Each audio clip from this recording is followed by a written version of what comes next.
que je vais vous dire est terrible et je n'ai que très peu de temps. Je suis le pied gauche de Jacques Mort. Numéro de sécurité sociale 1 62 09 92 350 505 23, demeurant 37 rue de Pigalle et qui dort pour l'instant. Oui bon, je sais. C'est un peu déconcertant d'écouter un pied, mais bon quoi. Vous avez déjà vu des trucs beaucoup plus incroyables, hein? Je sais pas moi, les mycoses de votre cousine ou le 6e orteil du fils de la grossière. Écoutez-moi, très attentivement. Jusqu'ici tout allait bien. Je n'étais pas à plaindre, je vivais honnêtement, toujours à l'écoute. Jamais un corps, jamais une ampoule, non, rien.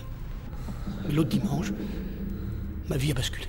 On se baladait tranquillement, pour une soirée entre potes. Il était tard, il faisait assez lourd. C'est vrai qu'on avait tous un petit peu bu.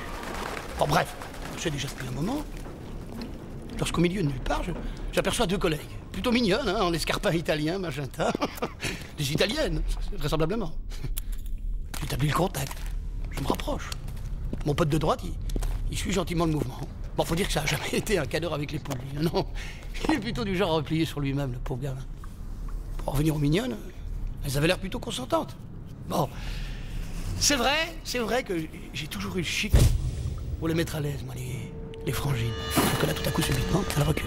Et là, qu'arrivent à leur hauteur, elles entrent en lévitation. Alors je lève la tête et là, j'ai même pas eu le temps de réaliser qu'elles retombent sur le sol. La cheville molle, la plante bleue. Oh, putain, mon sang n'a fait qu'un tour. Je me suis tiré en un clin d'œil. Mais ça s'est pas arrêté là, malheureusement. Il a remis ça à l'autre. Ouais. Et pas plus tard que le lendemain matin. Je venais de passer une des pires nuits de ma vie, en comptant celle où j'ai fait mes ongles. J'étais encore très nerveux et je cherchais désespérément le sommeil, quand vers 9h, ça sonne. Moi, je fais mine de ne pas entendre, je traîne du pied, je tente pas d'une petite crampe au réveil, mais rien à faire. Hein. Qu'est-ce que je pouvais faire sinon suivre le mouvement? Bref, l'autre qui ouvre. Moi, j'embraye direct et je dis aux collègues en sandales teutones de surtout pas rester là, il y a danger. Ils ont même pas eu le temps de comprendre. Ce malade, ça l'avait déjà repris. Quelques heures, je venais de passer du statut de kidam à celui de complice, de tueur en série. Alors, je vous épargne la suite. Mais croyez-moi, il s'est encore passé d'autres choses qui ne sont pas très belles à voir.